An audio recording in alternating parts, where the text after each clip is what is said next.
Nung malalim na ang dilim at natutulog na nga na mahimbing ang taga-sitio Magdalo, dito na nga ang tamang oras para dumaan sina GB patungo sa kuta ni Sameo Patel. Sa kanilang pagdaan sa sitio Magdalo, sinabihan ni GB ang kanyang team na maging mapamatsyag sila sa paligid. Ngunit may nakakita naman sa kanilang pagdaan pero naging tahimik lamang ang babae at hindi niya ipinaalam sa taga-sitio ang pagdaan nila GB. Sumikat na ang araw nung nakalayo na sina GB sa sitio Magdalo. Nagtanong si JB kay Max kung anong isaktong location nila ngayon. Ang sagot ni Max, malapit na sila. 5 kilometro na lang ang kanilang layo mula sa bahay ng target. Kung didiretso sila, nasa south entrance na sila sa loob ng 1 oras. Pero sinabihan ni Andres sina JB at Max na sa mga 250 meters, hindi sila pwede sa south. Nandoon ang mga kalaban. Dapat sa north sila.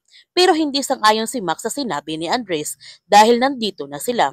Kapag umikot pa sila nito, aabutin sila ng 3 oras sa daan. Kaya sinabihan ni Andres si GB na sa kanyang desisyon kung sino sa kanila ni Max ang kanyang susundin. Napagdesisyon na ni GB na doon sila dadaan sa north at napagtanto nga ni GB na tama si Andres, mas ligtas sila sa north.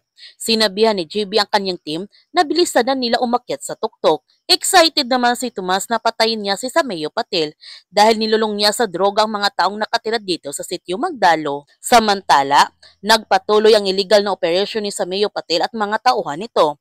Si Sameo Patel pala ang gumagawa sa droga at ang kanyang mga tauhan na ang magde-deliver nito sa bayan. Dumating na sina GB sa kota ni Sameo Patel, ngunit bigla na lamang sumama ang panahon dahil sa bagyong darating, kaya kinakailangan na nilang bilisan para tapusin ang kanilang kontrata upang makauwi na sila bago pa dumating ang bagyo. Sinabihan ni GB ang kanyang team, gawin nila ng tahimik gaya ng kanilang pinlano, pasukin at patayin nila si Sameo Patel nang walang naaalertong tauhan nito at labas kaagad sila. Inutusan naman ni GB si Max na kontakin niya si contractor at bigyan niya ito ng update. Kaya tinawagan na nga ni Max si Greg para ipaalam na nandito na sila sa area. Naghahanda na sila sa engkwentro. Sinabihan ni Greg si Max, siguraduhin nilang mapatay ang target at i-update lamang siya kapag tapos na ang trabaho. Habang sina GB, pumasok na nga sila sa loob ng kota ni Sameo Patel. Ngunit wala silang kaidiya sa nakaambang panganib para sa kanila. Noong nakapasok na sila sa kota, dahil may binatang tauhan si Sameo Patel ay nandoon sa bahay nito at posibleng ito ang mag-aalerto sa mga tauhan ni Sameo Patel sa pagdating nila ni JB. Magtatagumpay kaya sina JB sa kanilang misyon? Yan ang ating abangan sa incognito.